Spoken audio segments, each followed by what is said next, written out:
Yes.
Words were written, destinies were written, rules were written, and above all, a time was captured in pages.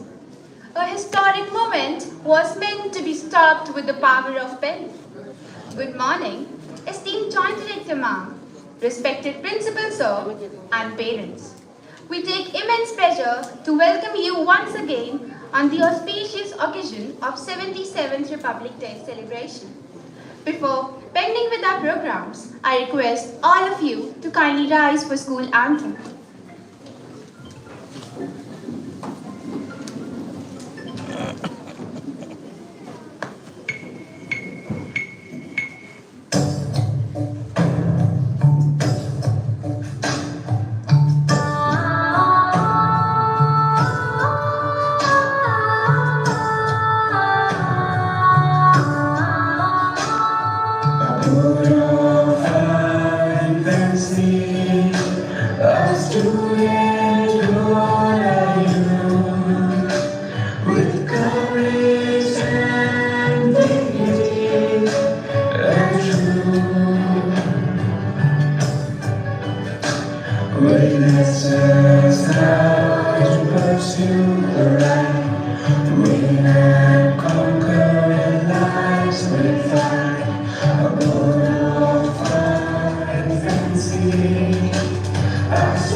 Success truly burn our motto, getting high.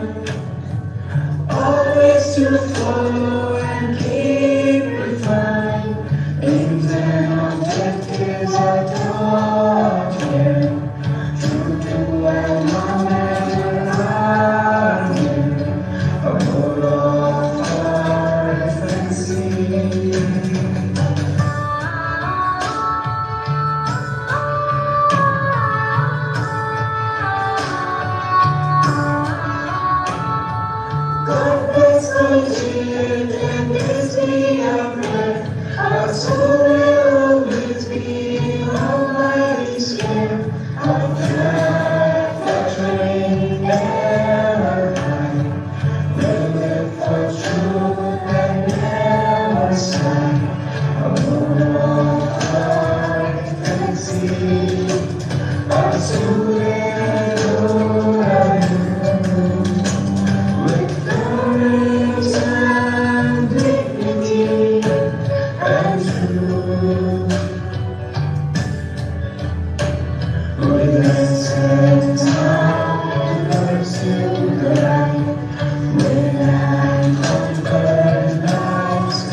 Thank you, everyone. We feel immense pleasure in announcing that we have among us esteemed Joint Director Ma'am. Ma'am, your benign presence is acknowledged. With her innovative suggestions, she is continuously striving to make the Lucknow Public Collegiate one of the best institutes for imparting education to the young minds.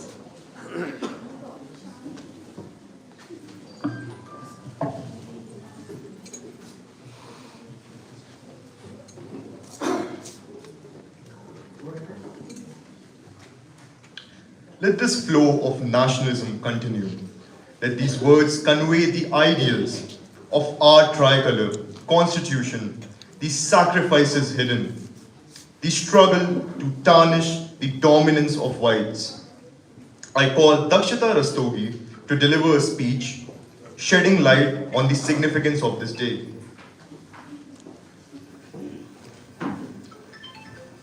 Good morning, respected Joint Director Ma'am, Principal Sir, honorable guests, teachers, and my dear friends. When we see our tricolor flying high and hear the words, "We, the people of India," our hearts fill with pride and responsibility. Today is not just a date on the calendar.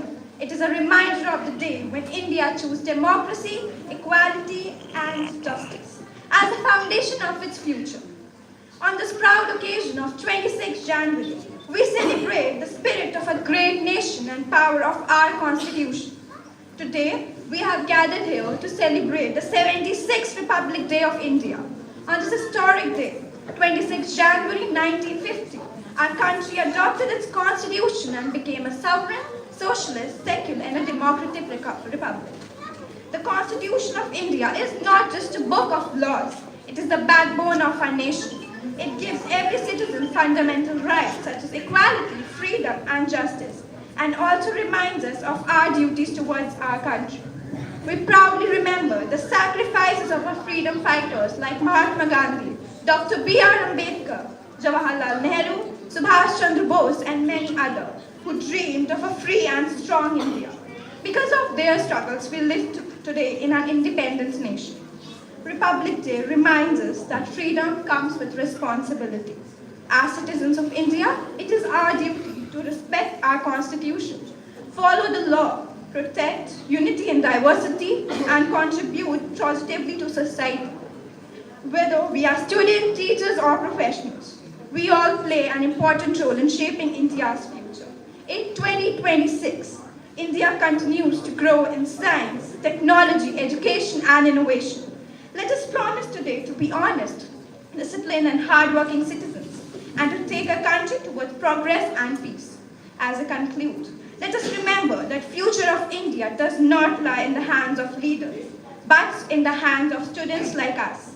Let us promise to be responsible citizens, to stand for truth, unity, and progress, and make our country proud through our actions. On this proud occasion, let us salute our national flag and pledge to work together for a strong, united, and developed India. May our tricolor always fly high, and may our nation continue to shine brighter with each passing year. Happy Republic Day, Jai Hind. Essence of patriotism was reverberating. Thank you, Dakshita. Before moving forward, I humbly request everyone to put their phones on silent mode. Thank you.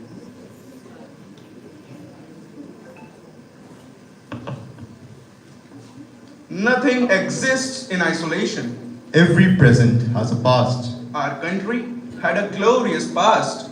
We had heroes Role models. to whom we keep looking till date. We have a kaleidoscope of these heroes who are being sung till today. Our participants, metamorphosing as national heroes and imbibing their spirits, are going to time travel in an old era to make you embrace that feeling for United Nations.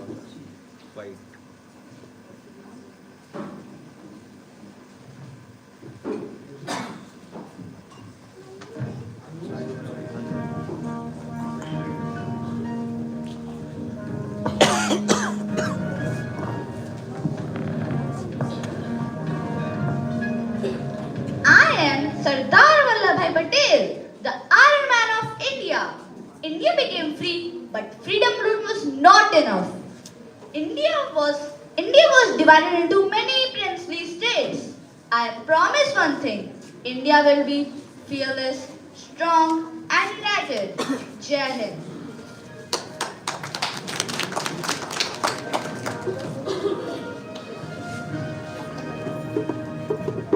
I am Dr. B.R. Ambedkar, the maker of the Indian Constitution. I believe that education, equality and justice are the main pillars of the strong nation. Our Constitution gives equal rights to all Indians. Dear children, study well and respect one another. Together we can build a better India. Jai Hind, Jai Bharat.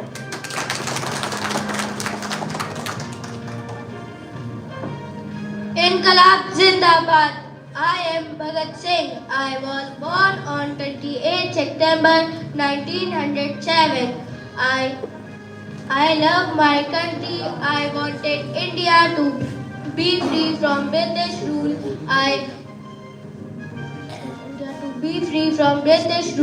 I believe in courage, truth and sacrifice. I happily gave my life for freedom of my name.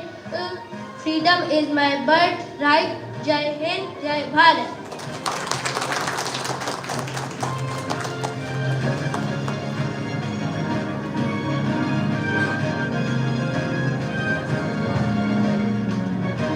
I am Lala Lajpat Rai, also known as Punjab Kesari. I fought bravely for the freedom of our country and stood against British rule. I believed in truth, courage and services for our nation. Courage in heart, freedom in mind. Jai Hind, Jai Bharat.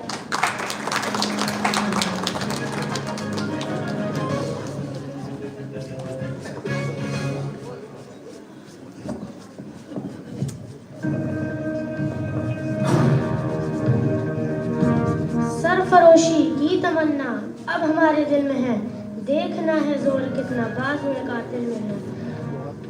I am Ram Prasad Bismil, a brave freedom fighter of India. I took part in the Kakori incident and sacrificed my life for our motherland at a young age. Let us respect our constitution, love our country and become responsible citizens. Jai Hind.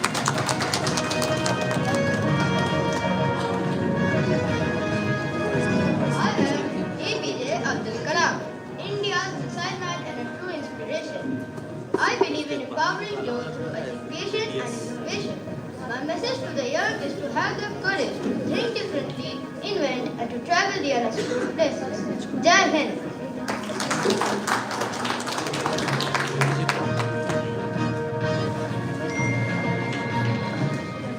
Great ideals makes the country stronger. I am Sarojini Naidu, the Nightingale of India. I am a poet, freedom fighter and women's right advocate. I was the first Indian woman to lead the Indian National Congress and serve as a state governor. Jai Hind.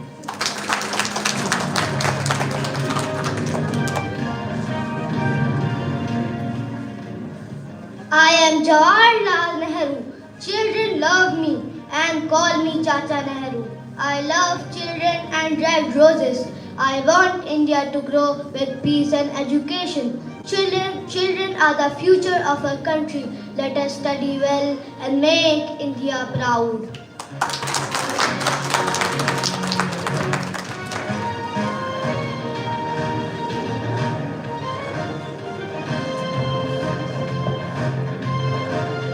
I am Bhargavanath Tilak. I want India to be free and strong. We should be brave and honored. Let us love our country. Jai Hind, Jai Bharat.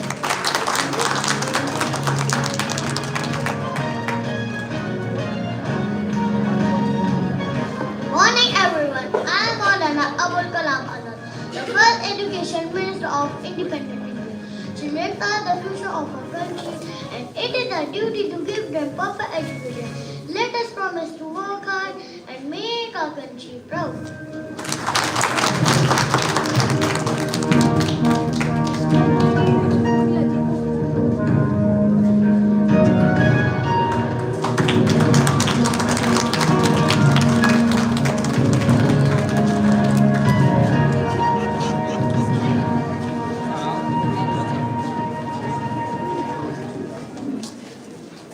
What a time travel it was. Worth appreciating. The Lucknow Public Collegiate takes pain and effort to train students physically and mentally. Their action speaks louder than words. To showcase the spirit of a fighter and a winner, we have our taekwondo performers ready to show their spirits. They are enthusiasts, optimistic, and brave. Every action they perform has a symbolic meaning. They are here to be a part of an occasion which represents their country, its prosperity, and its saga. Here is the time to make this saga a legend with their performance.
Yes, we are fighters. We have fought in the past for our rights. We will keep fighting for our country. That's the spirit. Thank you, participants. Disclosing the struggles that made this saga of a constitution of our country, India, we have Eknansh to deliver a speech.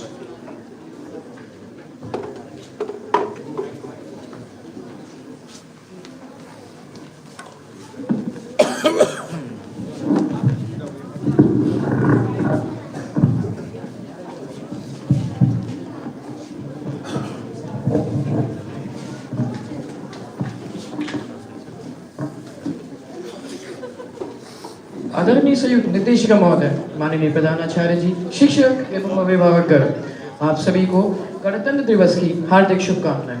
आज इस पावन अवसर पर आप सभी के समक्ष अपने विचार प्रस्तुत करना मेरे लिए अत्यंत गौरव की बात है।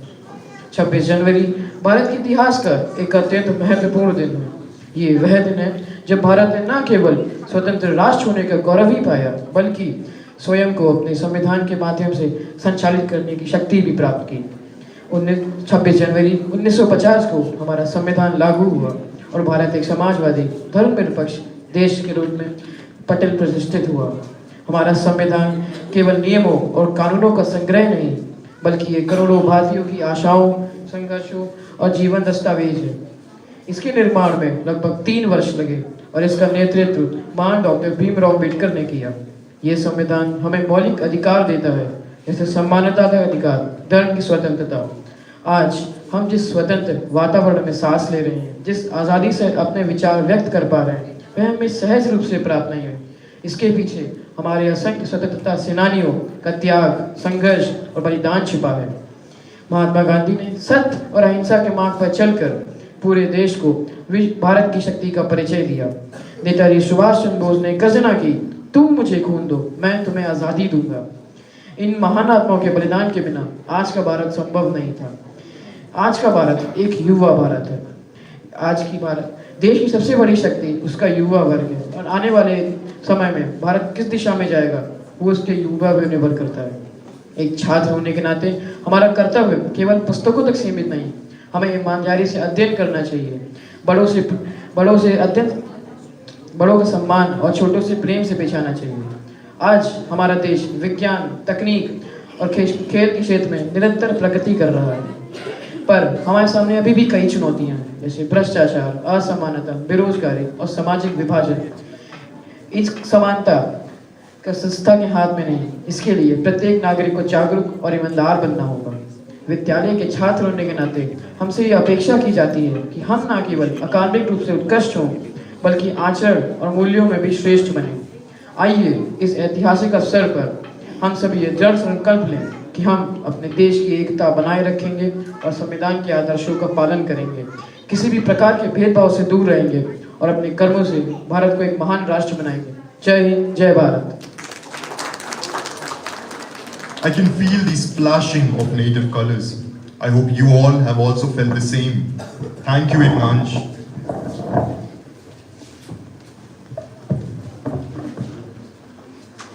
In all debates, let truth be thy aim, not victory or an unjust interest.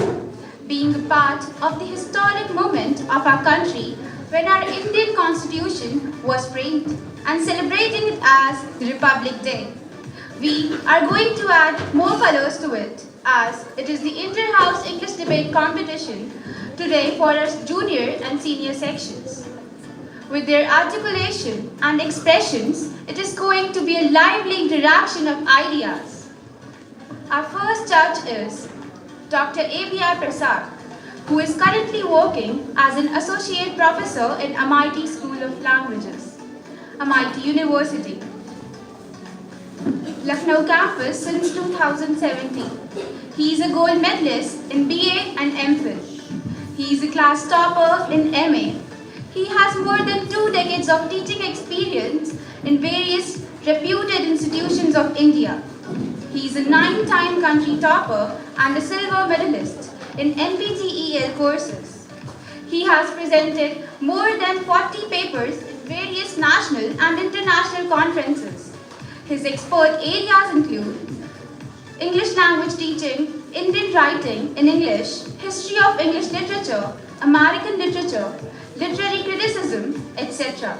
His lectures are appreciated by students and academicians in the academic sector.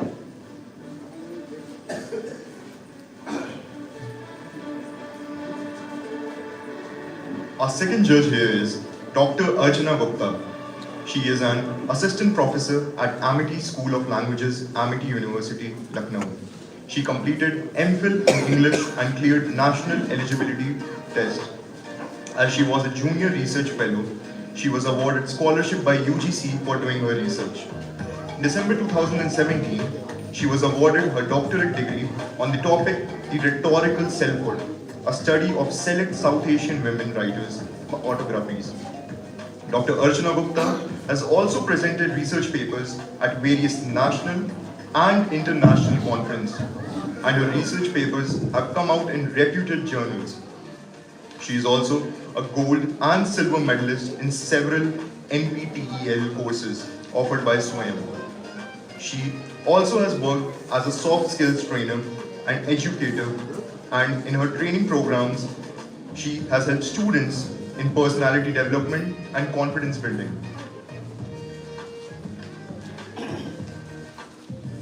We are privileged to have you among us as our guests.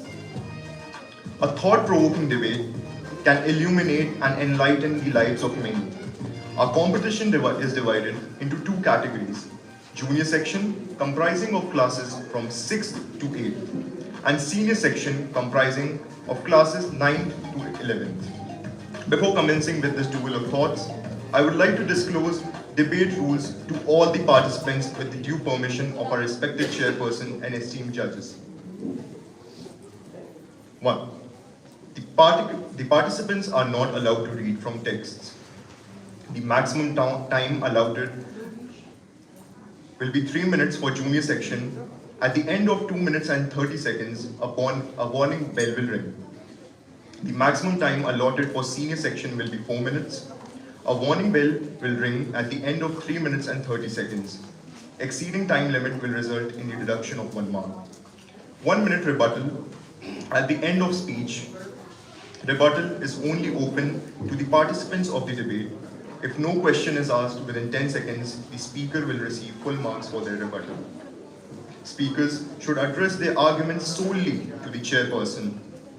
Unparliamentary language, personal comments, and observations targeting any religion, caste, community, and political party or individual are strictly prohibited. Discussions should remain focused on the given topic only.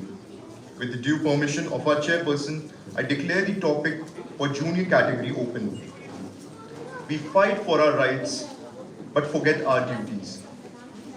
To continue the same chain of thoughts in our mind, we are here to commence a fiery session. Junior category participants, be ready as our esteemed panel is ready to give their verdict on your stand.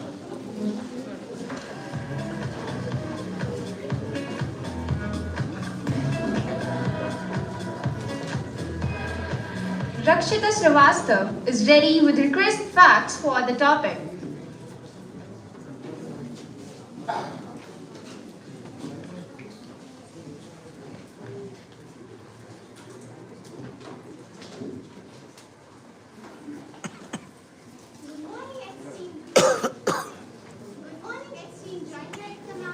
Respected Principal Sir, Honorable Judges, Venerable Chairperson, and my worthy opponents. Today, I am standing before you all to strongly and bravely favor the motion, we fight for our rights but forget our duties. We live in a society where we are constantly reminded by our rights. We need justice, freedom, and equality. We need our place in the society, our voices to be heard, and our interests to be protected. And that's absolutely necessary. But in this pursuit of right, we often forget the other side of the coin. About the duties about which most of the people are not even aware of. The citizens, we have the right to vote. But do we always exercise this right responsibly? Do we take time to educate ourselves about the candidates and the issues, or do we just follow the crowd? As employees, we have the right for fair compensation. But do we always put in the effort and dedication that our work actually deserves? As a member of a society, we have the right to express ourselves. But do we always do so in such a manner that respects the right of others? No, not always. When we demand our right, we must acknowledge about our duties. But most of the time we don't. We must recognize that with every right comes a duty to respect the right of others, to contribute to the greater good, and to uphold the laws and values of the society. Let's take the environment for example. We demand our leaders to protect the environment, but do we always take conscious choices to reduce, reuse, and recycle in our daily life? No, we don't. Don't you think it's hypocrisy? Our environment don't want us to protest and fight for our rights. It wants us to fulfill our duties by protecting it.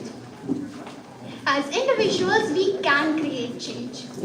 We can start by being more mindful towards our actions and their impact on others. We also take strides to be an active, engaged, and responsible citizen. But in reality, The truth is that when we fight for our rights, mostly time we forget our responsibility and duties. Thank you and have a nice day. Really convincing. I now open the session for the House to ask their questions.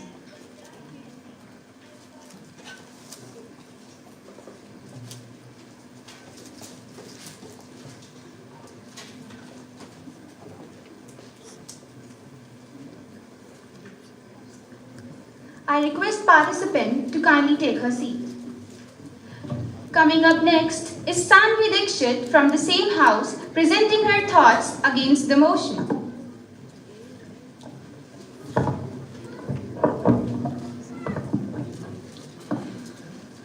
Good morning, esteemed Joint Director Ma'am, respected Principal Sir, honorable judges, venerable chairperson, and my worthy opponents. Today, I stand before you to strongly and boldly oppose the motion.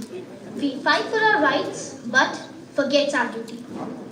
Fighting for rights is not forgetting duties. It is the performance of the most important duty for all, holding power accountable. Mainly, rights and duties are the two sides of a same coin. Rights and duties are inseparably linked. One cannot meaningfully exist without the other.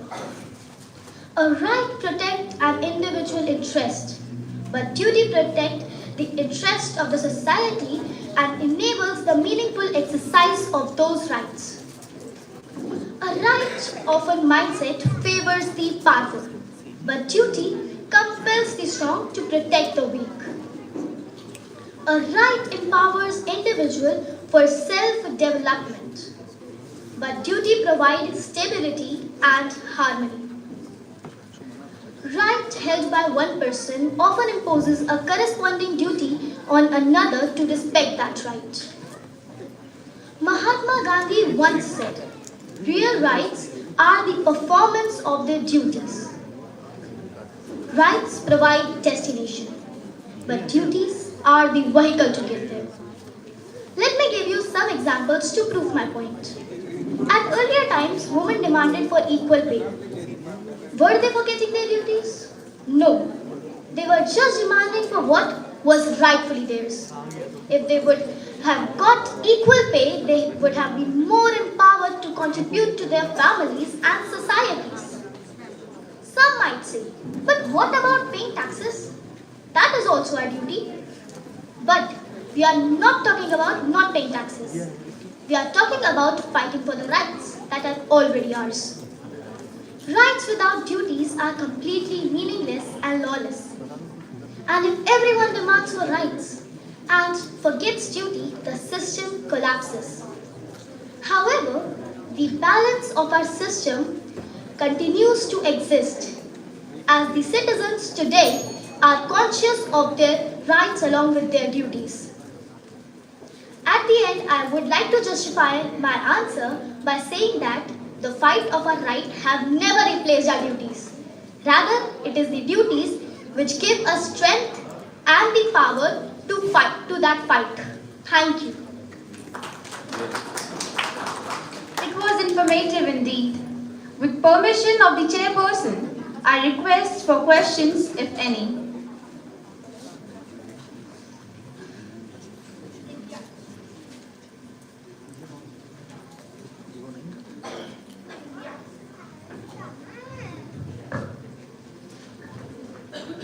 India's 2024 MSP farmers protest brought ambulances. What exact duties performed here? Protests and slogans are not to remind our duties. Firstly, it is to tell and make the progress of our country more better, not its absence. Well answered.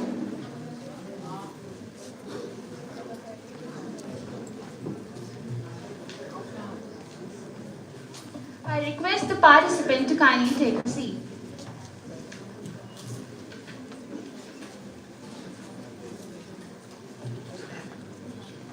We have Arush Sonkar will be joining us and presenting his views for the motion.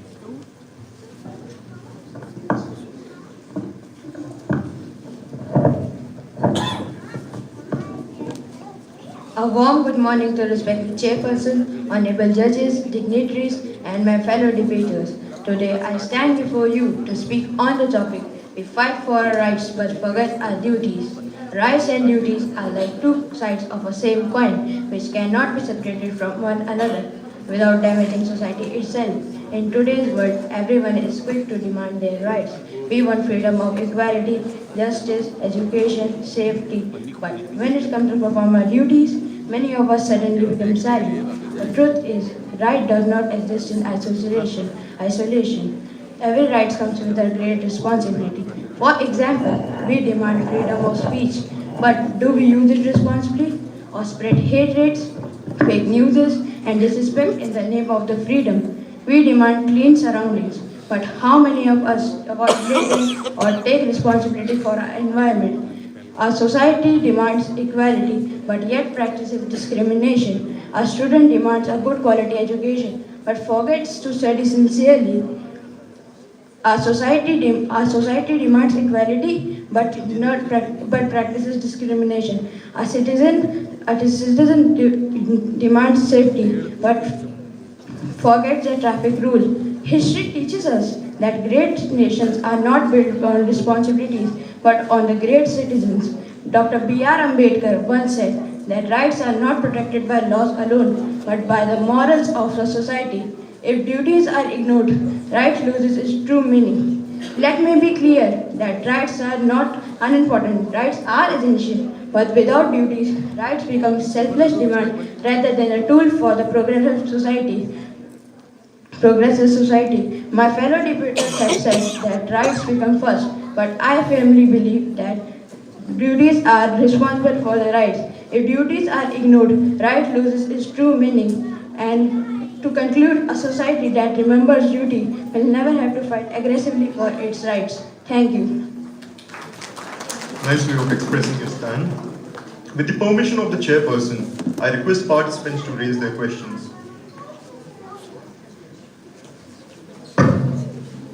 If a citizen follows traffic rules, is it necessary that he won't face any accidents?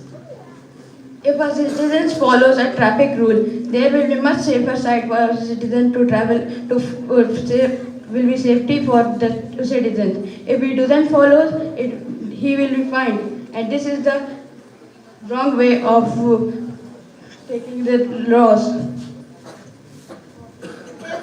If the citizens have truly abandoned their duties of giving votes, wouldn't the democracy of our country No cross questioning. No cross questioning.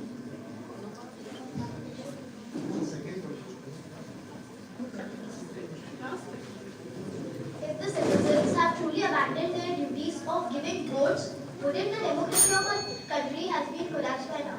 Yes, you are saying right.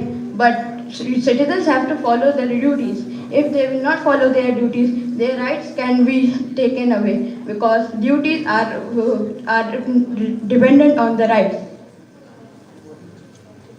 I hope it has been answered well. Thank you. You may take your seat. Our next participant is Sheikh Mohammed. Is ready to share his thoughts against the topic.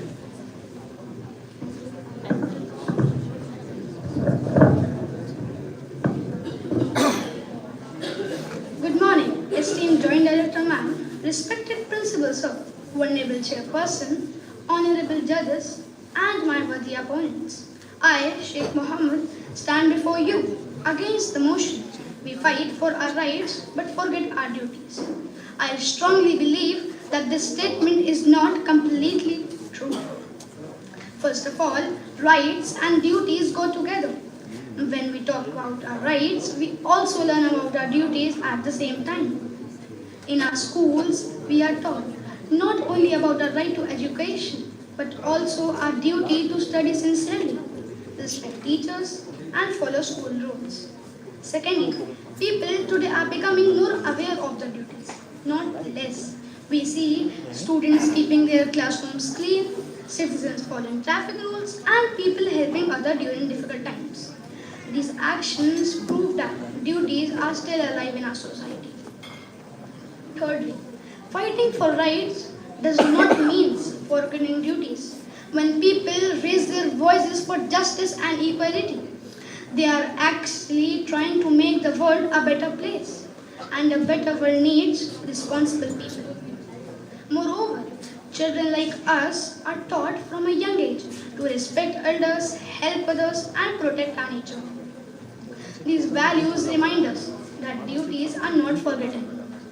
To make us aware of our duties, we do not have to read the pages of our constitution or some strict policy. For that purpose, we just need to open our eyes and just be aware of the duties. We cannot be selfish and self-centered in this respect. Such awareness has to come from our heart and mind both. Thank you. Thank you for your wonderful insight. I can see hands raised. With the due permission of the chairperson, I start with the rebuttal round. Can a leader expect loyalty from his or her employee when he doesn't fulfill his duty by giving fair compensation, which is the right of the employee?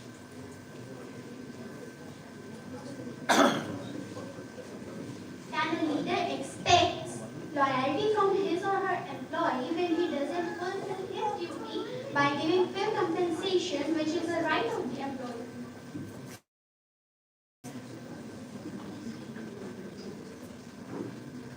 The leader has right. The leader has right to perform tasks for us, but his duty is to. But the employee's duty is us to protect also.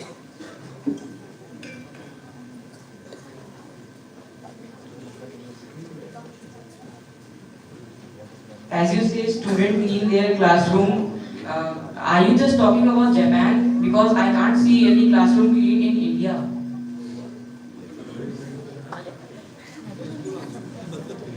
You are also in India. You are also a student in India only. But Indians are not following their duties. You said that we are cleaning their classroom, but where is the sort of example of clean classroom? It is our duty to clean the classrooms. It is not a right. It is our duty to clean the classrooms. But our topic is we are forgetting our duty, and you are against it. Yes. You are saying that we follow our duty, but where is the sort of example of cleaning classrooms in India? No cross-questioning is allowed. Really convincing. Thank you, participant. Kindly please take your seat.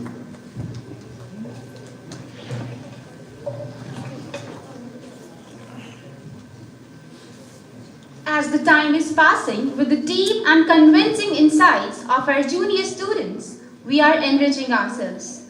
We are becoming aware of our rights, simultaneously not forgetting our duties.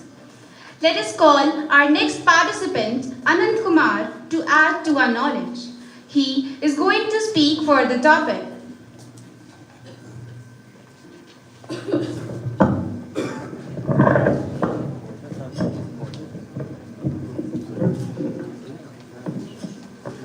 Respected Chairman, Honorable Judges, Teachers, and my worthy opponent, today I stand before you not just as a speaker, but as a citizen who is tired of seeing the same mistake repeated again and again by the very society who claims to be aware and responsible. Our topic is brutally honest. We fight for our right, but we forget our duty.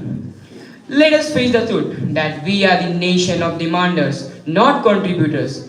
We demand freedom, we demand respect, we demand equality, we demand opportunity, we demand comfort, we demand everything. But when nation demands something from us, we disappear, we stay silent, we suddenly act helplessly. Rights are easy to shout, but duties are hard to follow.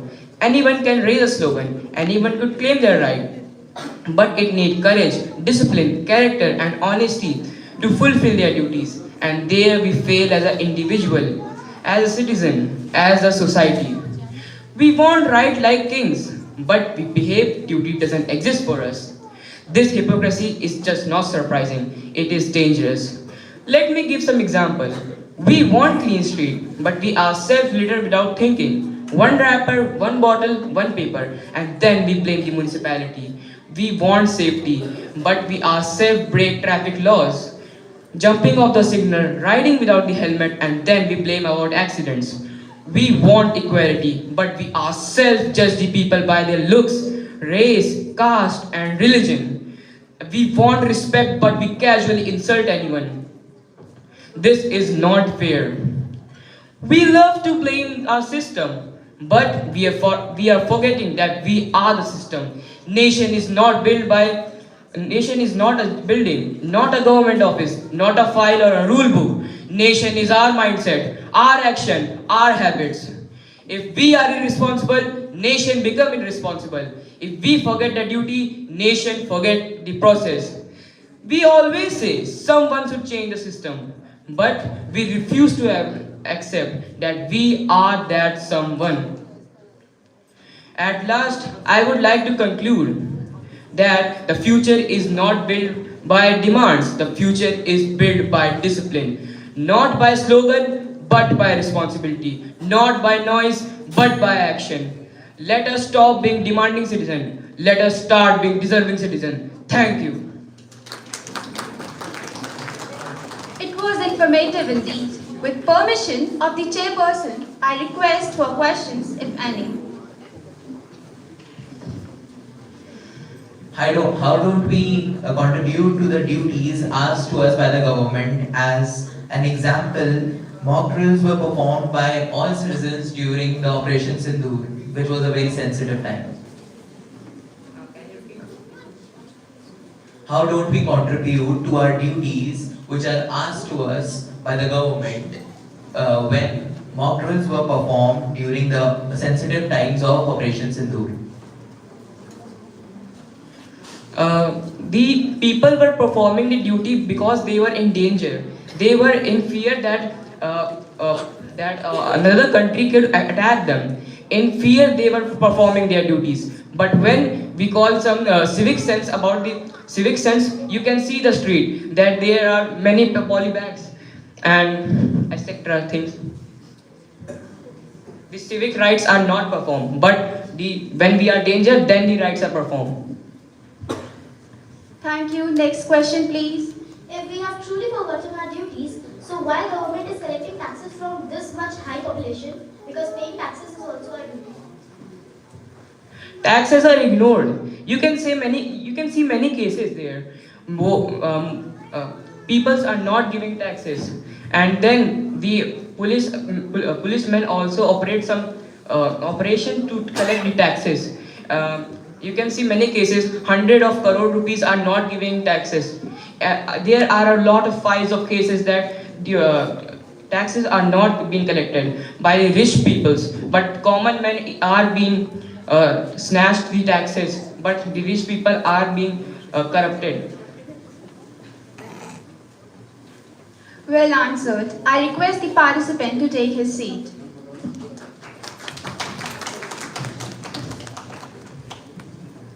Let us call our next participant, Bismillah Adil, from the same house, presenting his thoughts against the motion. Respected Chairperson, Honorable Judges, my worthy opponents and my dear friends, I stand before you to speak against the motion. We fight for our right but forget our duties.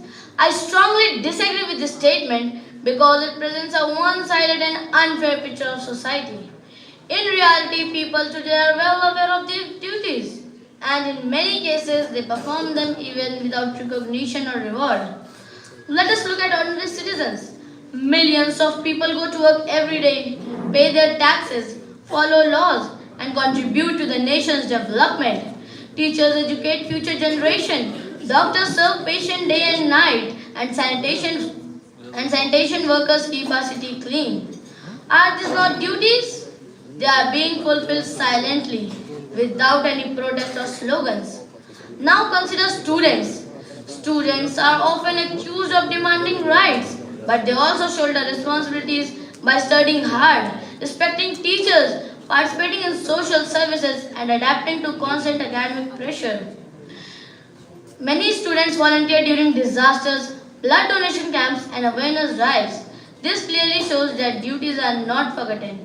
When students demand When students demand the right to education, they also fulfill duties by studying, attending exams, and contribute to society later. India has over 260 million school-going students, and the literacy rate has increased from 65% in 2001 to 77% today. My dear friends, fighting for right does not mean ignoring duties. Demanding basic rights like safety, equality, or freedom of speech is not irresponsibilities. It is a constitutional and moral duty in itself. Yes, there may be a few individuals who misuse rights, but judging the entire society based on exceptions is unfair. The majority balances rights and duties every day. Finally, fighting for right does not mean ignoring duties. Even fighting for right is itself a duty. A duty to question injustice, a duty to make democracy, to improve democracy, a duty to make society fairer for everyone. To conclude, I firmly believe that people do not forget their duties while fighting for their rights. Instead, they fight for their rights because they understand their responsibilities toward themselves, society, and future generations. Thank you. Nice way of expressing your stand. With the permission of the chairperson, I request participants to raise their questions.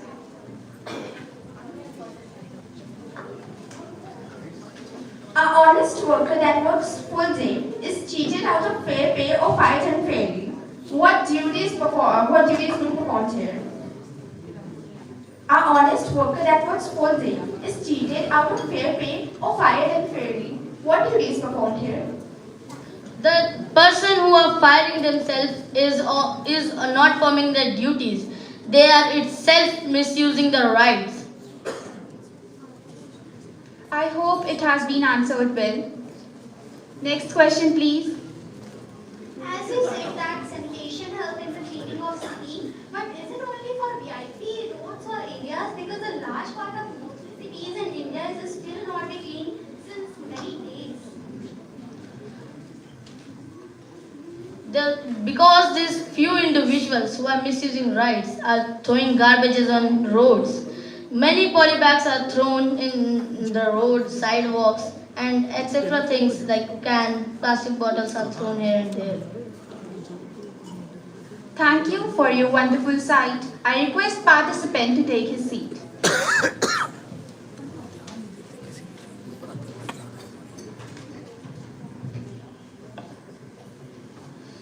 As we are proceeding towards the end of these interesting arguments, Agrima Raj is here to present her views on the topic.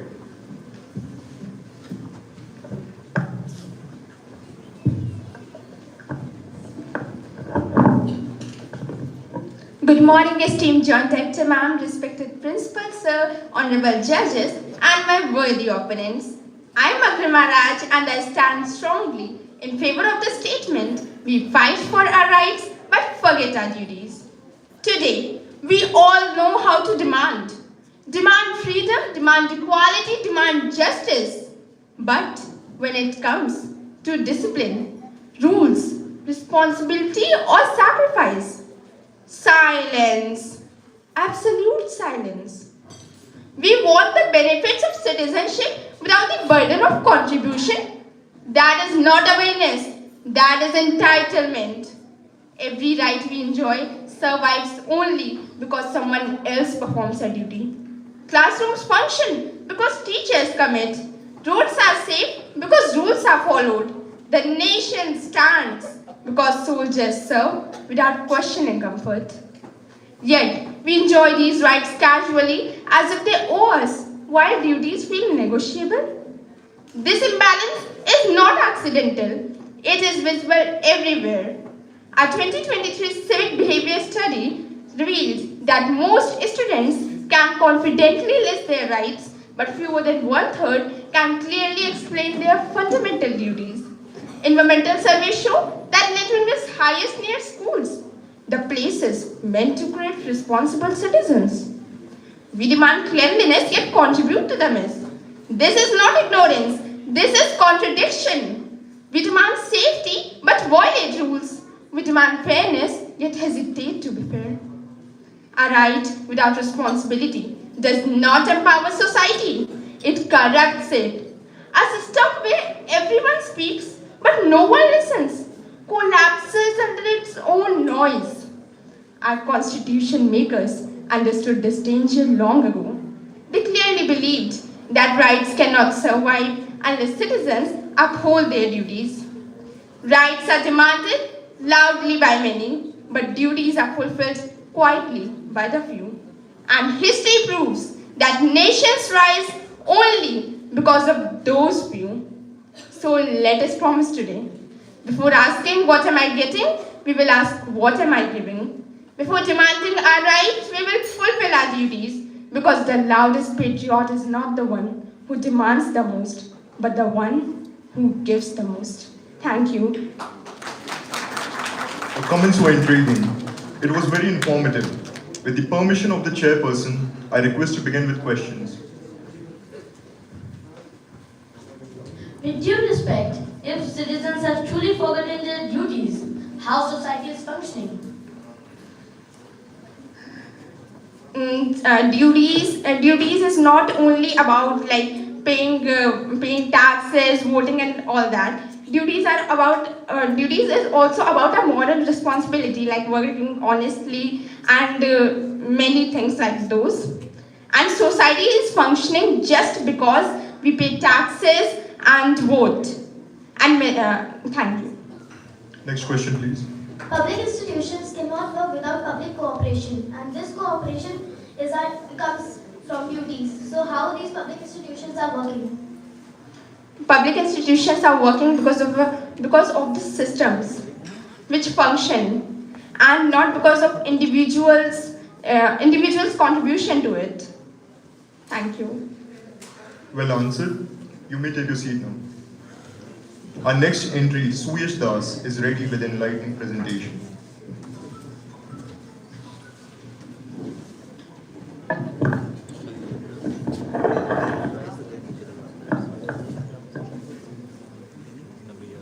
In the words of Mahatma Gandhi, the true source of rights are duties. If we all discharge our duties, rights will not be far to seek.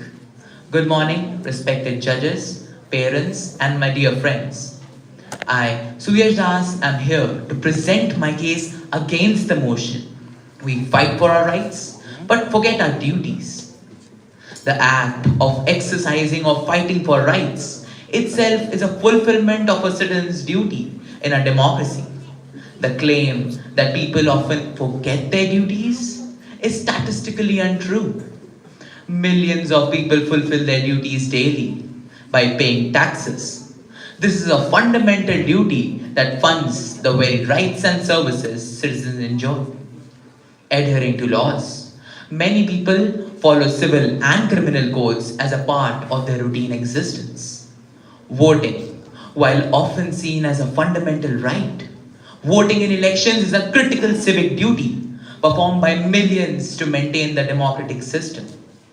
Modern society shows high level of duty consciousness through voluntary actions like environmental protection, participating in movements like the Swachh Bharat Abhiyan and other local conservation efforts demonstrate an active commitment towards environmental duties, social services, widespread volunteering in NGOs and blood donation drives, especially visible during the global crisis like the COVID-19 pandemic, shows that citizens prioritize collective well-being. A citizen can only efficiently perform their duties if their rights are guaranteed.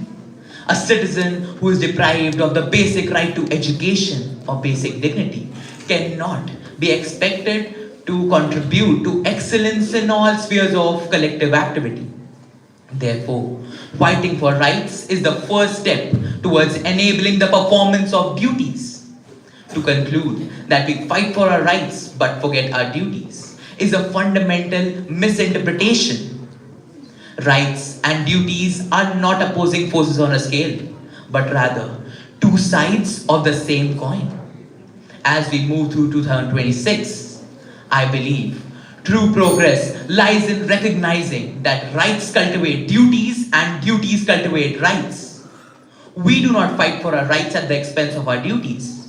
We fight for them so that each citizen is empowered to perform their duties with full dignity. Therefore, the motion must be rejected. Thank you. Honorable Chairperson, with your due permission, I request to proceed with the questions. If we all are fulfilling our duty by voting, so why not all citizens vote? And those who vote, they just vote because of their family members and friends are voting to the same party. Actually, exceptions cannot be generalized. Only few. You saying only few vote is a wrong statement. Many, it has been surveyed that the youth had been surveyed where it showed that about over 90% of the people in the youth, the young, they vote, which shows that your statement might be incorrect. Well answered. Next question, please.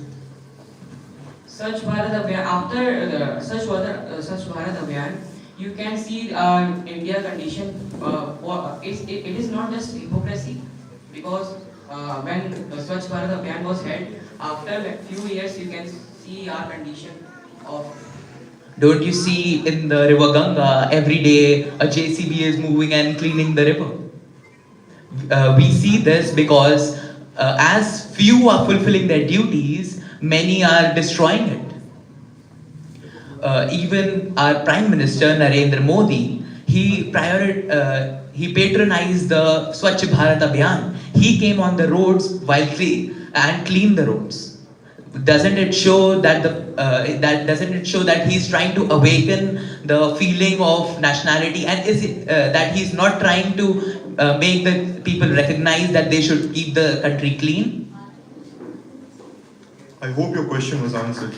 Thank you, Suyash, for sharing. Thank you. You may take your seat.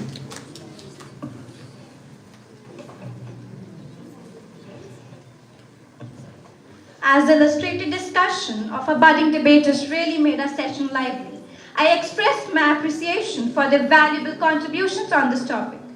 I hope we are aware of our rights and duties. I would like all of you to give a huge round of applause to the entire junior category participants for their valuable insights on our duties and rights. The humming of native tunes embracing patriotism, prosperity, unity, believe in the power of words, and people will captivate your souls, presenting those verses which will drench you with passion for your country. We have our school choir ready to splash this vibrant rainbow of nativity to touch your souls.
we have our senior debaters ready. I humbly request our honorable judges and honorable chairperson to give their consent to proceed with our senior section. I wish all of them good luck.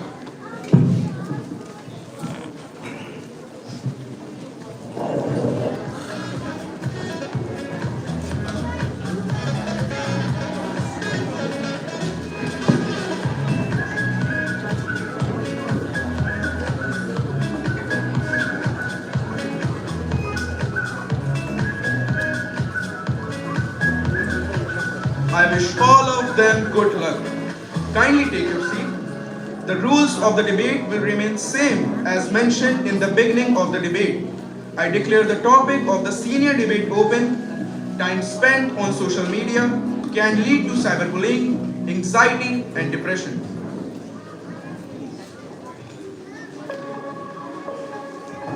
Shreya Gupta, speaking for the topic and enlighten us about social media usage.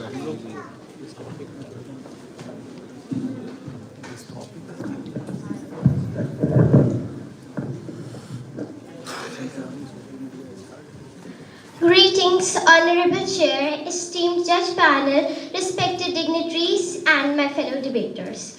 Today, I am going to express my views in favor of the motion. She was 14 years old. Her phone was found on the bed, still unlocked. The last notification read, "No one would miss you." Her last words were not spoken. They were scrawled. This is not fiction, this is not exaggeration, this is not a movie scene. This was a real life, a real sight. That message did not disappear, it stayed on her screen and so did the damage. Her phone lay beside her pillow, still glowing, still judging, still alive while she was dead. No sirens, no warnings, just few words typed casually, read privately and carried forever. Ladies and gentlemen, today we live in an age where a child can be destroyed without a single hand ever being raised, where cruelty needs no fists, only fingers, and where the most dangerous place for a teenager is not a dark alley, but a glowing screen. On an average, a teenager spends 7 to 9 hours a day on social media. That is more than they sleep, eat, study or talk, and this constitutes nearly half of their waking lives. Additionally, 1 in every 3 persons worldwide suffer from cyberbullying. This is a psychological warfare, 24 hours a day awake with no safe zone. Consider Amanda Todd, a teenage girl who was bullied, blackmailed, threatened, mocked online. She begged for help through a silent video, holding cards on which she wrote how she feels because she could no longer find her voice. Soon after that, she committed suicide. Another teenage girl named Molly Russell, whose social media feed became saturated with images of self-harm, romanticizing death. After she died, investigators confirmed that the algorithm-driven content has caused her depression. A machine kept feeding despair, because despair kept people scrolling, and this is not shared, this is very systematic. Victims of cyberbullying are twice as likely to suffer from depression and 4 times more likely to have suicidal ideation. Teens who spend more than 3 hours a day on social platforms show dramatically high rates of anxiety, self-harm and sleep deprivation. Why? Because social media is a courtroom where everyone is a judge and everyone is being judged. You are rated, you are compared, you are reduced to numbers, likes become approval, silence becomes rejection, and rejection becomes self-hatred. Anxiety grows when you feel watched at all times. Depression grows when you feel invisible despite being seen by thousands. And here is the truth. Teen suicide rates began to rise sharply with the rising number of smartphones and social platforms. This generation did not suddenly become weaker, the pressure simply became unbearable. Cyberbullying does not leave bruises. It leaves screenshots, it leaves chat logs, it leaves search histories, and too often it leaves parents asking a question that will never be answered. Why didn't we know? We tell victims to log off. But how do they log off from their own identities, from their own friends, from their own reputation? Behind many smiling selfies is a person rehearsing a goodbye, because most victims of cyberbullying does not leave a suicide note. They leave an active social media account. The internet never forgets the algorithm, but too often it forgets the human behind the screen. Thank you. A terrific presentation. Time for rebuttal. I request the Honorable Chairperson to give her consent. How can we blame the algorithm if platforms give trigger warning to people before showing the negative things? It's the person's fault if they continue to ignore the warning. Most of the victims of cyberbullying are adolescents or children. They don't notice this. Could you repeat the question? How can we blame the algorithm if platforms give trigger warnings before showing people the negative things like depression, like anything related to self-harm or suicide? I was saying that most victims of cyberbullying are mostly adolescents or children, and they don't understand these trigger warnings. Additionally, social media platform provides a wider platform for people to bully or troll others. Thank you. Next question, please. It was a lively session. I request the participant to take your seat.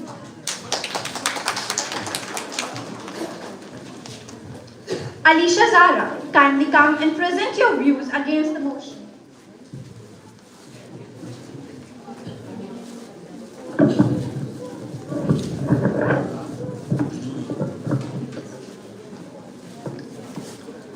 Stop blaming the clock. Start addressing behavior, because an hour of positive interaction is not dangerous. 5-minute cruelty is.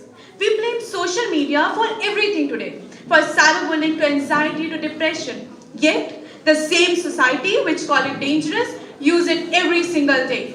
Good morning, respected judges, honorable chairperson, teachers, and my dear friends. Right now, as I stand here speaking, 4.5 billion of the people across the world uses social media. So if social media truly causes cyberbullying, anxiety and depression, then we wouldn't be debating this topic today. It will be a global emergency. But is it? Let's be honest. Blaming social media has become society's favorite shortcut, because blaming an app is easier than expecting responsibility. If time alone was the reason behind anxiety and depression, then the students will be the calmless during exams when they spend more time studying than scrolling. Because the problem is not being online, the problem is how it is used. And that is why Alicia Zara is standing firmly against the motion. So if social media truly cause cyberbullying, then let me ask you one simple question. What were bullies doing before Instagram even existed? Were they on vacation or they were waiting for a Wi-Fi? No. Bullies existed in classroom, playground, school corridors, teachers' back, in fact in that so-called friend group. Bullies didn't suddenly appear with likes and filters. They just switched from whispering insult to typing them. Social media expose bullies, and exposure can change everything. Today, victim can blog, they can report, they can take screenshot, collect evidences. Bullies can be exposed, account can be removed. So if social media truly causes cyberbullying, then how can we blame a tool when it is also part of a solution? And according to the Pew Research Center, 67% of teenagers concluded that social media helped them to feel supported during difficult times. This is not damage, this is connection. Let's talk about anxiety and depression. Yes, they are real. Yes, they need attention, but no, they are not simply caused by time spent online. If time spent online was the reason behind anxiety and depression, then during COVID-19 pandemic, when students spent hours online every single day for classes, project, assignment, education will have collapsed, mental health will have collapsed, society will have collapsed. But the issue was never being online. The issue was how that time was used and how much support existed around it. Anxiety didn't arrive with Snapchat. Pressure didn't arise with Instagram. Pressure existed long before notification did. A study published in Natural Human Behavior makes this clear that effect of social media on depression is smaller and inconsistent, far weaker than sleep loss, academic pressure, family conflict. Let's stop pretending that apps wake up one day and decide to ruin someone's mental health. App don't think, screen don't feel, algorithm don't make choices for us. We do. We don't blame electricity when someone misuses. We don't blame cars and road accident happens. So why are we so eager to blame social media instead of teaching people how to use it? And that is why, respected judges, social media did not lead to cyberbullying, anxiety, and depression. Because at the end, social media is just a tool, and a tool can never decide your mental health. We do. Thank you. It has triggered a new chain of ideas. It has also triggered questions in the minds of our fellow debaters. I seek permission from respected chairperson.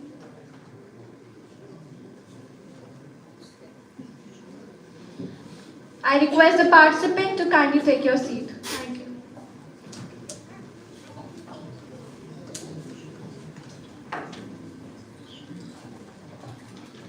Be ready for a fascinating presentation as Shriyanshi Pal is joining the discussion for the topic.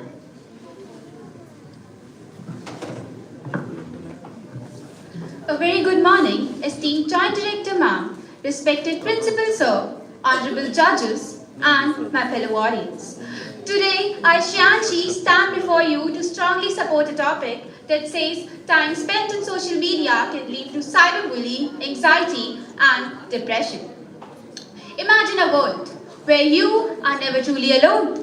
Not because of friends, not because of family, because a bully can reach into your bedroom at 2 a.m. through the screen in your hands. This is not imagination. This is the reality of millions of people today. We were told that internet would set us free. We were promised the global village. But instead of freedom, we have built a digital cage where the bars are made of followers and the locks are made of algorithm. For a person today, there is no logging off from the pain. There is no going home to escape the bullies. The trauma is instant, it's constant, and it's permanent. A girl named Amanda posted a photo. Within minutes, strangers comment on her body, her accent, her skin color, her everything. One screenshot, one meme, one rumor. And the shame becomes public. When humiliation is shared with the clicks of button, the shame becomes a permanent scar. For many, the only way they can log off from this relentless pain is to leave the world entirely. But here we are not talking about data and algorithm, we are talking about human lives. And that is why countries like China and UK are now implementing digital sunset laws or age restrictions to protect them from these algorithms. And proving that yes, this is the threat to mental health and is now approved global health crisis. But even for those who are not believed, the cage remains. We are trapped in a compare and despair trap. In psychological term, we can say social comparison theory. A hall of mirrors where we compare our behind the scenes of life to the filtered, highlighted reels of strangers. We are teaching a generation to hate their own faces just because they don't look like an AI-generated filter. We have lost genuine human intimacy with the currency of likes, and when the likes don't come, the silence, my audience, the silence is deafening. People ask themselves, why don't I look like that? Why is everyone else happier than me? Why am I not enough? Finally, we must look at the nervous system of this generation. The future of this generation is busy scrolling in their beds because social media is designed to work like a slot machine, keeping us in state of hypervigilance. Tech companies use intermittent reinforcement, the same tactic used in gambling, to keep users checking for notifications. For the students like us, it becomes addiction to the scrolling because social media is designed by the world's best engineers to work like a slot machine, keeping us in state of hypervigilance again. In conclusion, we must ask ourselves, is a like worth a life? Is the follow worth their sanity? My opponents may argue that social media builds communities, but a community built on ruins of self-esteem is not a community. It's a crowd of lonely people. Now we must decide. We are standing at a crossroad where we must decide, do we continue to value the reach of our posts more than the peace of our minds? For the sake of children losing themselves in blue light of smartphone, we must acknowledge the truth that when a tool starts controlling the user, it becomes a threat. Thank you. We thoroughly enjoyed the presentation. We open the session for rebuttal.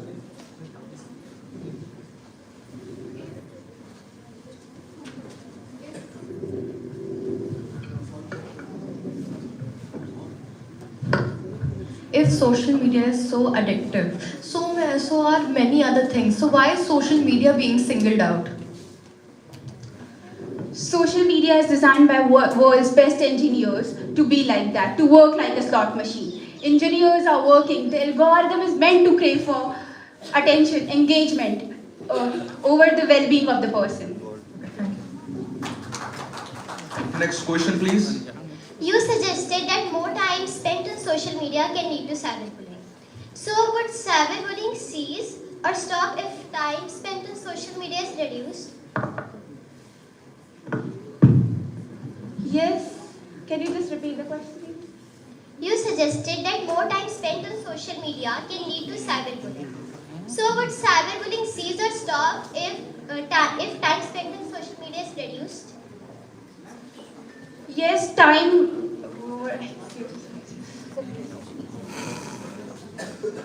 Yes, time spent on social media can lead to cyberbullying, anxiety, and depression, as the motion says. And you said, can it be reduced if we reduce the time spent on social media? So yes, why not? Because cyberbullying, the bullies are getting free breeding ground on social media. If we spend less time, then yes, of course. Thank you for your answers. I request the participant to take a seat. Joining again is Ayush Upadhyay speaking against the motion. Respected chairperson, honorable judges, and my worthy opponents. I stand firmly against the motion that time is spent on social media leads to cyberbullying, anxiety, and depression. This claim sounds dramatic, convincing, and emotional, and that it is also lazy and misleading. I want to be clear from the start that social media is not the problem, human behavior is. Blaming social media for mental health issues is like blaming roads for accidents and blaming books for exam failure. Now let us talk about cyberbullying first. It did not start with Snapchat or Instagram. It existed long before social media in classrooms, schools, etc. Social media did not create cruelty, human did. But now social media has done something really very important. It has exposed bullies. Now bullies can speak up, they can blog, they can report, they can screenshot. Earlier bullying happened in silence, now it leaves digital proof. My opponents have made some serious accusations of social media. My opponents may give example of Deepika Padukone that she has faced intense online trolling.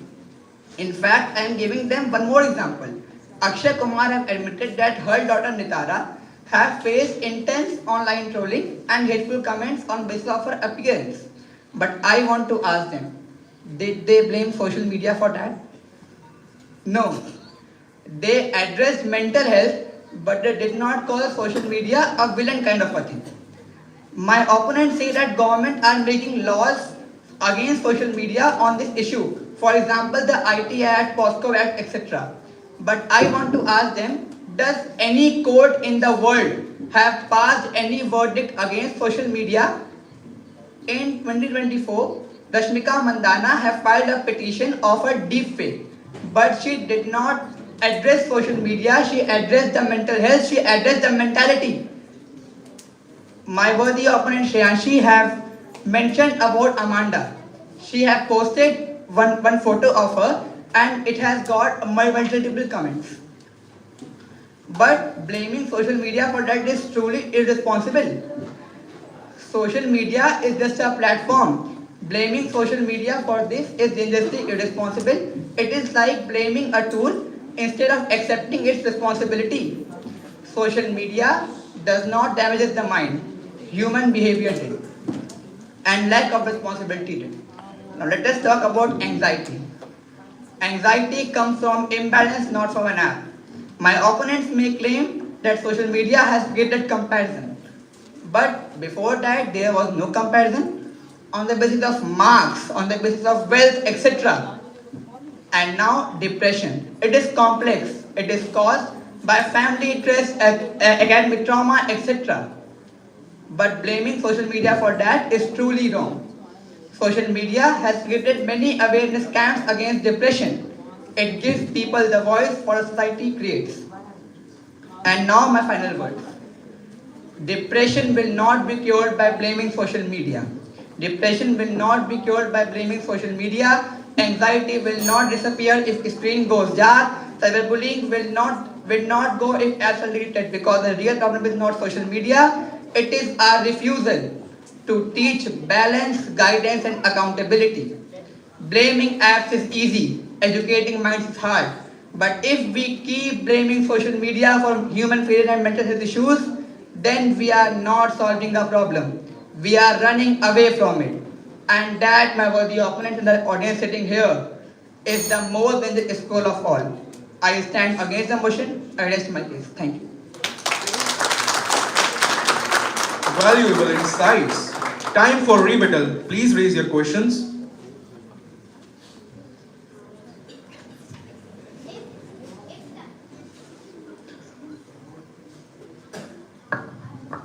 If time spent on social media has no impact on mental health, why do critics, doctors, activists, psychologists remain limiting screen and social media time? Are every WHO reports and victims saying social media causes anxiety and depression lying? I said in my speech, although social media is just a platform, it connects people.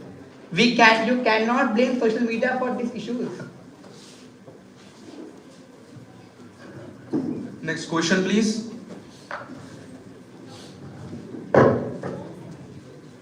If someone is bullied, is just log off a realistic solution in today's digital world? I'm sorry, can you repeat your question? If someone is bullied, is just log off a realistic solution in today's digital world? Kindly note that more than 2 questions are not allowed. She is from the same house. I request the participant to take his seat. Looking forward for our next entry. Mohammad Khatib Khan, kindly join us to deliver your thoughts for the topic. Respected judges, honorable chairperson and my fellow debaters. Imagine waking up every morning, not to sunlight, but to judgment. Imagine opening your phone and finding a value measured in likes and comments. This is not fiction. This is reality for millions living inside social media. That's why I stand firmly in favor of the motion that time spent on social media can lead to cyberbullying, anxiety and depression. And I say this without hesitation. Social media has created a new form of bullying, louder, faster and permanent. One cruel post can reach thousands within minutes. Research shows that over 35% of teenagers have experienced cyberbullying, and nearly 60% say that online harassment have damaged their self-confidence. The tragic case of Amanda Todd exposed this danger when prolonged online abuse pushed her into severe emotional distress and shocked the world. Social media has created life into a popularity contest. Likes have become approval. Filters have become beauty standards. Research shows that heavy social media users are nearly twice as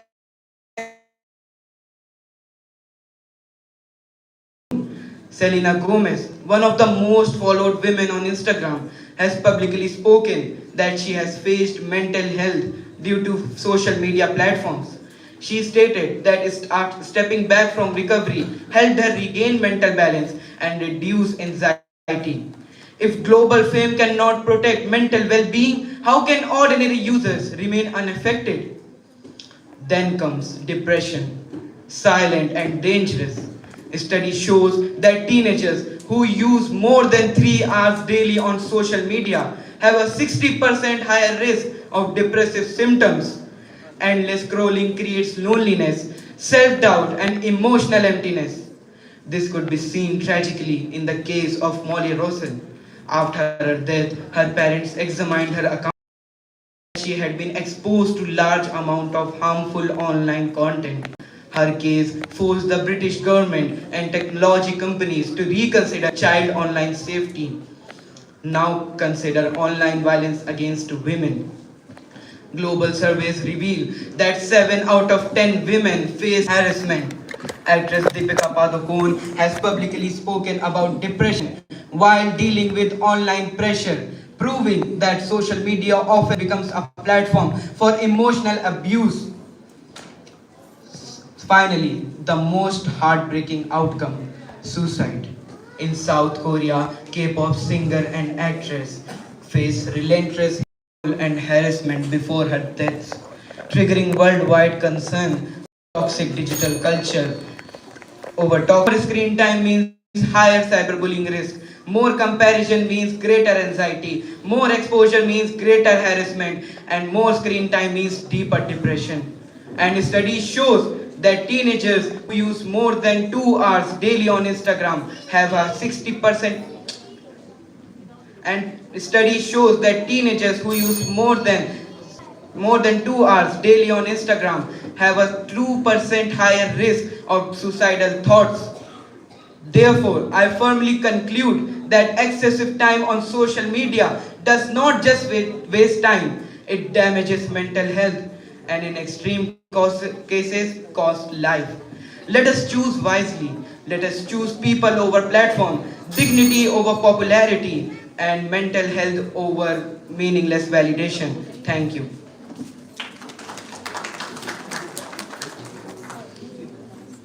New perspectives are expressed. I welcome questions from our participants.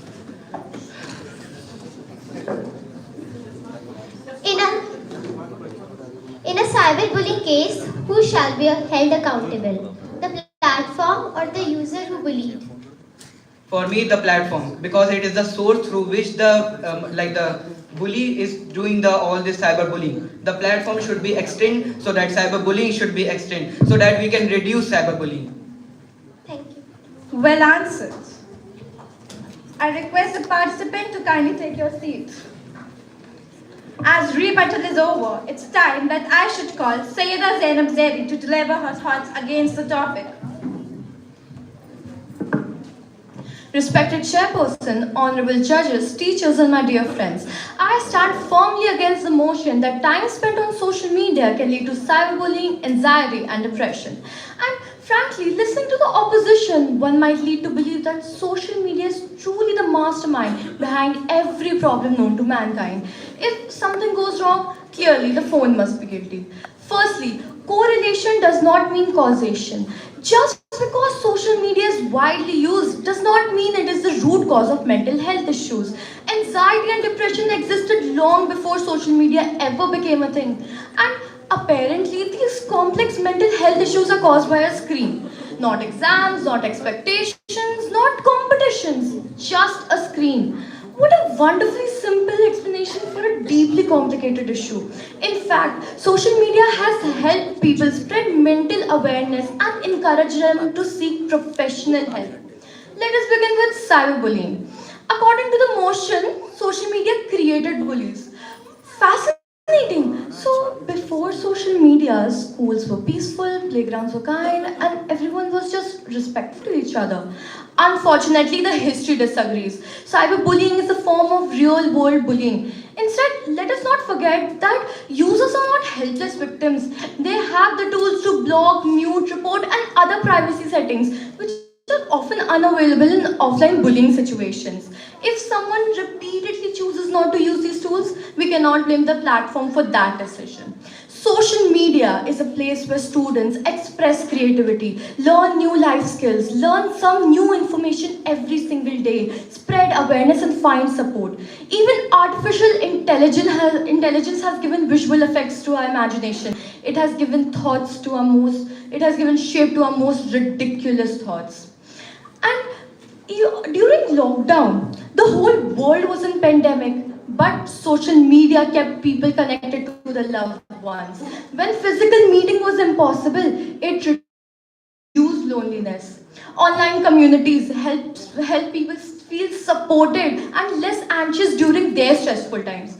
But of course, acknowledging positive impact would complicate the argument, so let us just ignore that. Finally, it is said if social media truly caused anxiety and depression, the whole human population would be in therapy by now. Yet, millions use social media much more productively. Like for instance, social media played a very positive role in the startup of the business Paper and Parcels, started by a young entrepreneur, Tilak Mehta, who was just 13 years old when he thought of the idea. Even the most popular donation website, GoFundMe, allows people to donate to others from any corner of the world. Balance is the key, not rejection. Instead of discouraging social media use, we should focus on digital balance and discipline. Teaching students how to use social media productively is far more effective than portraying it as a complete danger. With guidance, social media can become a very powerful tool for growth, not for harm. Lastly, in conclusion, social media is not the villain it is made out to be. Misuse, lack of education, poor self-control are the real factors here. So instead of blaming an app, we should blame the choices we make while using it. After all, responsibility still exists, even online. Thank you. Really convincing. I seek permission from Honorable Chairperson for rebuttal. If social media is a neutral tool, why does it have likes, follower counts and shares? Is it to disqualify people? No, it is not. Because it is just a platform. It has its features. It is not necessarily, these features are not necessarily made to be negative. It is just a platform. It cannot deal with any complicated issues. Next question, please. How can social media be not responsible when algorithm-driven content often amplifies stereotypes and hate? Firstly, we cannot change a person's perspective. If the social media is shut down, the people will do it in real life. It is just a person's perspective and the place they find to do it. Thank you. Thank you. Well articulated the facts. I request the participant to kindly take your seat.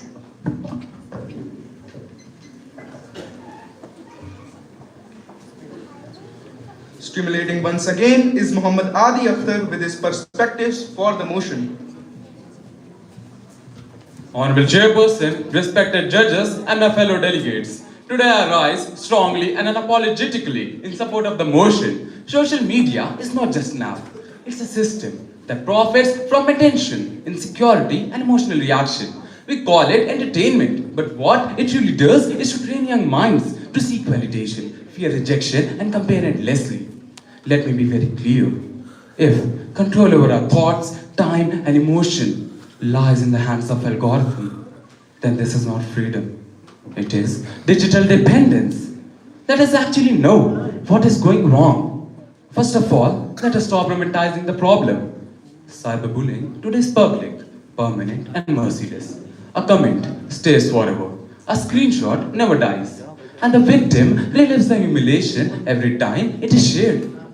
Anxiety is created when young people are forced to perform online. Post often, look perfect, stay relevant or disappear. Depression grows when reality fails to match filtered perfection. When likes decide worth, silence feels like rejection. According to WHO, excessive social media use is linked with rising depression, anxiety, and sleep disorder among adolescents. UNICEF confirms 1 in 3 people worldwide have experienced cyberbullying. This is not coincidence. This is consequence. Now let us talk about some facts and not feelings. India ranks among the highest in the world. About 85% of cyberbullying reported in 2022 MAFI report. Australia with 44%, followed by US with 46%.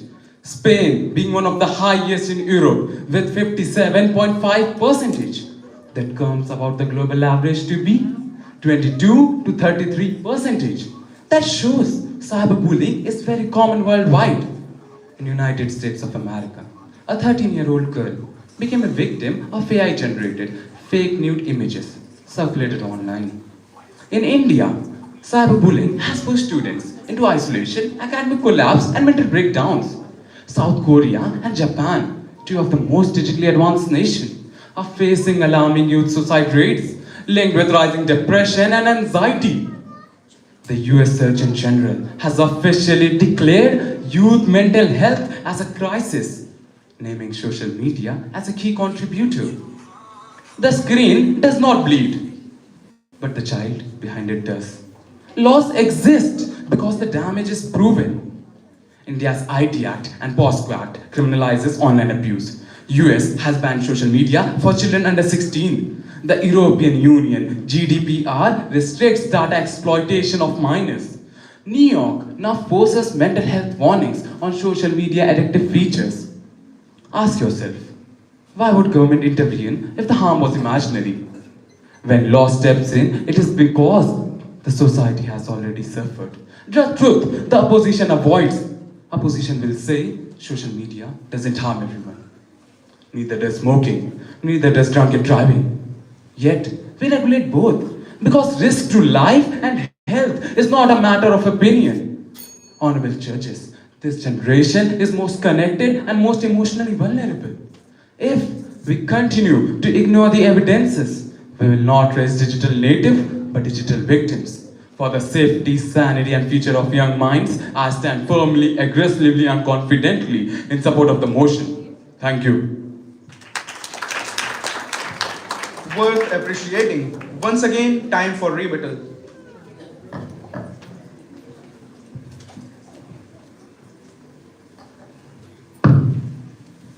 How can we say that the IT Act and POSCO Act of India criminalizes online abuse and harassment against social media because it has not court has not passed any verdict against social media. It has only punished human beings. So it has already been implemented IT Act, that is Information Technology, in 2002, whereas POSCO Act, which has been implemented in 2012, which states that it majorly focuses on three factors: cyberbullying, cyberbullying, privacy concerns, and theft. Next question, please.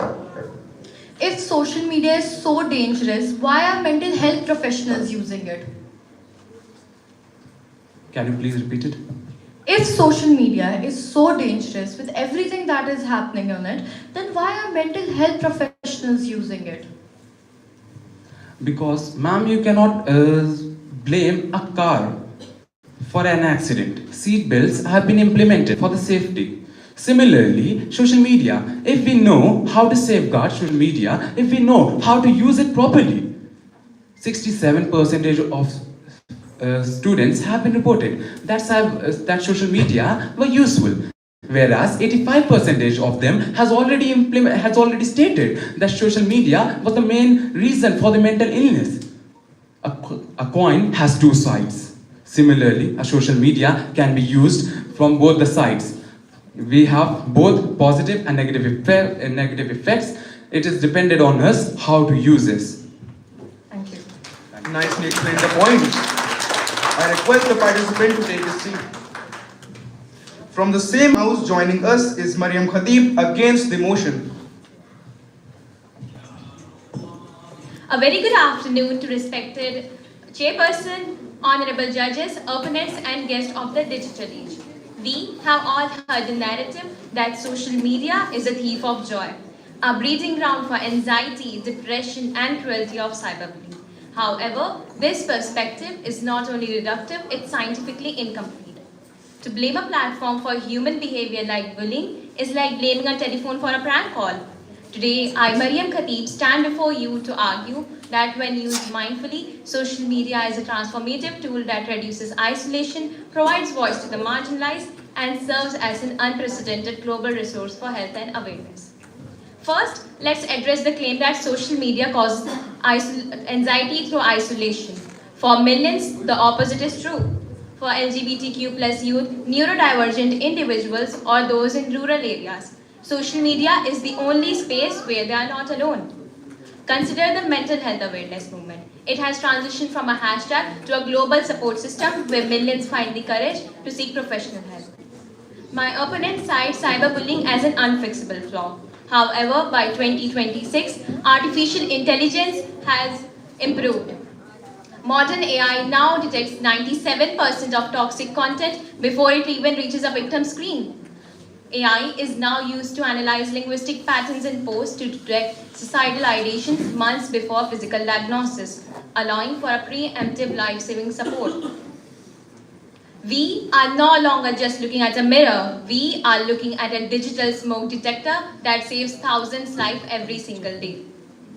Social media has turned our smartphones into world's largest classroom. We are no longer limited by the walls of an elite university or the cost of a textbook.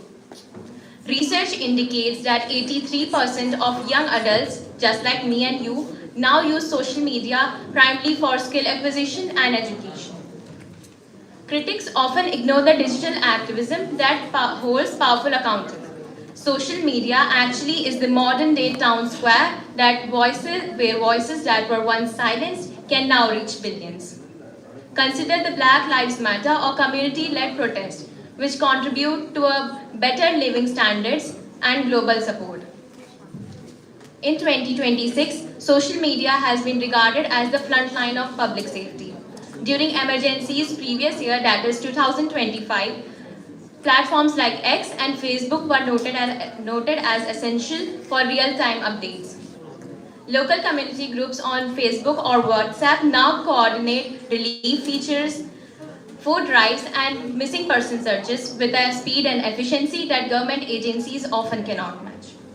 At last, I would like to conclude that it's not the technology that harms, it is our lack of digital agency and digital literacy. Our society's isolation, lack of healthcare access, and cyber and bullying existed way before the first tweet. Social media didn't create these problems, it just made them visible. And in doing so, it gave us the tools to fix them. Like any powerful tool, from the printing press to the automobile, there are risks, but we do not ban cars because of accidents. Instead, we build better roads and teach people how to drive. By focusing on digital literacy, fostering communities, and using the platform for education and activism, we can transform social media into a source of strength.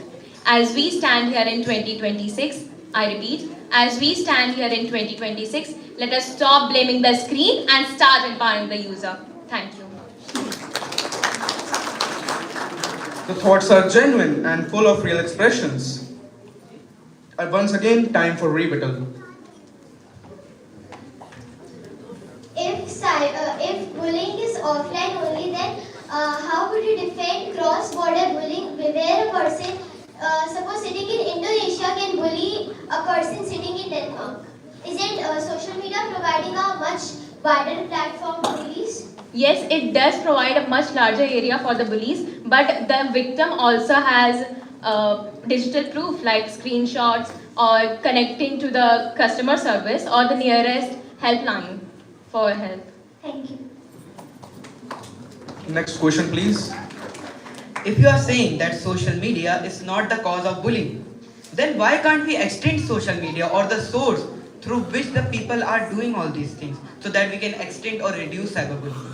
I'm sorry, could you please repeat? You are saying that social media is not the cause of bullying, cyberbullying. So why can't we extend the source so that the people don't do cyberbullying? How can people reject cyberbullying? Because cyberbullying is basically in-person bullying that is using social media. It is our perspective. We can either use for bullying or for education and activism. Thank you for your input. I request the participant to take her seat.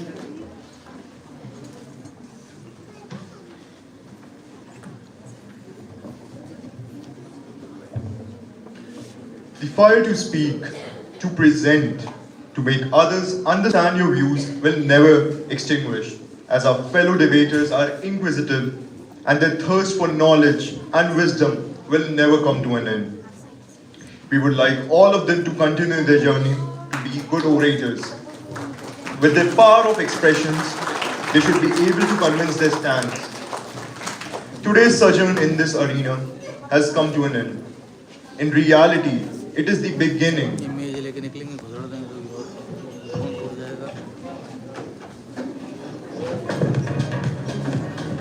Our esteemed judges are invited to speak few words for us.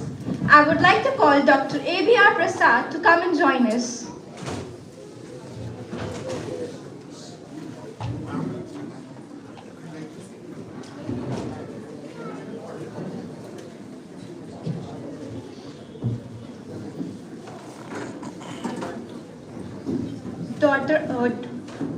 Dr. Archana Srivastava Gupta is here to articulate your views with our students.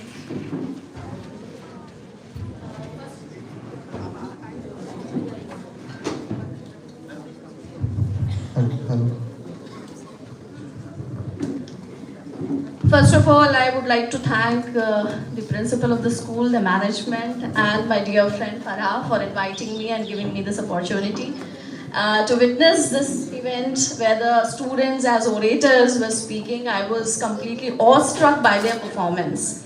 So, I mean, when you are on this side and you are witnessing this event and judging the performance of these talented stars, it becomes really very difficult to announce the final winners, but ultimately the task has to be done, so I was here. Apart from that, I would like to say that the topic is really challenging in today's time, so it was keeping that in mind. I think those who have decided it definitely have kept it in mind. Now coming to the art of speaking, as I say, the juniors and the seniors, they were all, I would say, made me awestruck, and I'm completely speechless what to say about them and their performance. Junior students still have to go a long way. They have to rehearse, and yes, but I would say that they are still in their formative years. So time will teach them how to keep time in mind. This is called chronemics, like time management and everything. The content has to be focused, how to prepare about it. And understanding the questions, the listening skills, and to answer that in the rebuttal round. So that has to be kept in mind, but then I think, considering the age and everything, I think they will learn it better when they go to the senior sections. Coming to the senior students who were participating in this event, yes, tremendously they have improved, refined themselves, and I think the staff and the faculty members have done their hard work in making these students learn and practice well. And definitely the individual efforts lie that how they must have been practicing well in advance for coming here. So my best wishes for all those who have participated, and I would just say that whosoever may win, it is not the success that ultimately matters, because success is not final and failure is not fatal. So it is our sincere effort and an attempt which matters the most, and I think students and participants must keep that in mind. So my best wishes and appreciation for all those who have performed and participated. Thank you once again for inviting me here. Thank you, ma'am, for your kind address. Next, I would like to call Dr. A.B.R. Prasad to come and join us.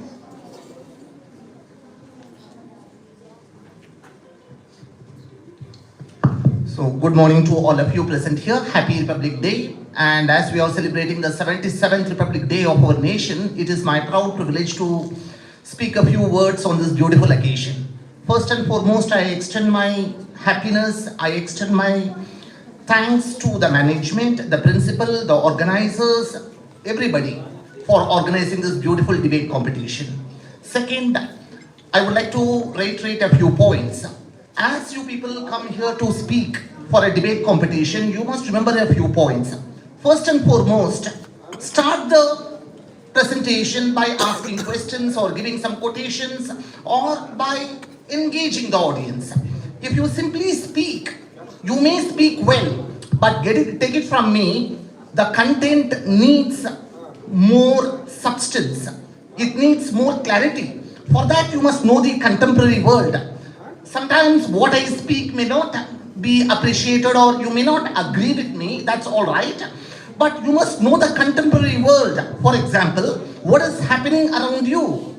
We people are living in a world of geopolitical turmoil.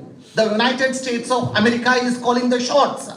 The American President Trump is saying Canada is going to become the 51st state of America. You see, one country wanting another country to come under its hegemony. It has already kidnapped the president of Venezuela. All of you know it. And they are planning to attack more and more countries like Colombia, Cuba, Iran, etc., etc. They are planning to take Greenland. So what I am trying to tell you, please know the contemporary world. Don't restrict yourself to this topic. If you restrict yourself to this topic, you may speak well, but the content needs, as I told you already, more substance. So, when you start a debate competition, start slowly. The first 10 seconds are very important. Once you get the hang of things, you gradually build momentum. And bring in quotations. I should not use any harsh words, but due to my age, I have to speak something. The thing is, bring quotations.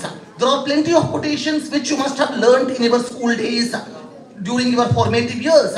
For example, as Madam was rightly speaking, success is just a journey but not a destination. This is the quote given by the famous Shiv Khera in the famous book, You Can Win. And I do not know how many of you have read this book, You Can Win. How many of you have read? Can you raise your hands? Since I'm not seeing any hands getting raised, one thing I will tell you. Nowadays, people are getting enamored by social media. But dear friends, take it from me. Print media is equally important.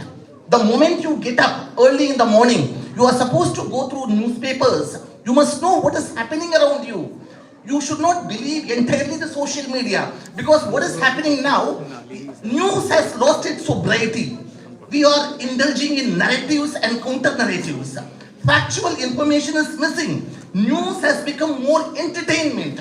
And nowadays, the attention span of students, elders, everybody, it has gone down. So please, whatever words I say, take it positively, take it in the right spirit.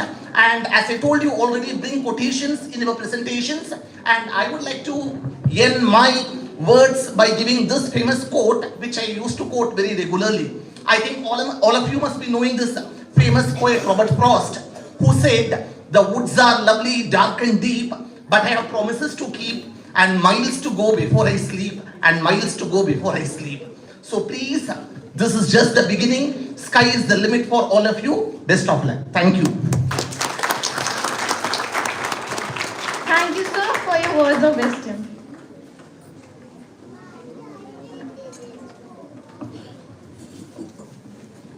Accompanying these words are actions to give vent to the feeling of patriotism. Our fabulous dancers are ready to captivate and enchant us with their rhythmic movements.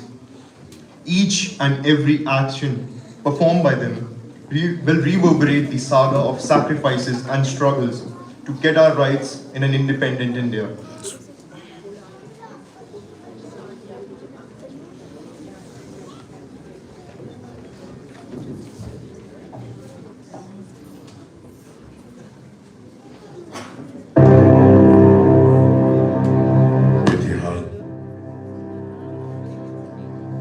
इतिहास का मैं आईना हूं,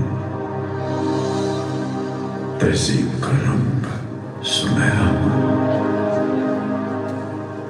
गंगा जमुना मेरी आंखें, मैं नए भारत का चेहरा। मैं कल भी था, मैं आज भी हूं, मैं नवयुग का अंदाज भी हूं। सारी दुनिया का घर मुझ में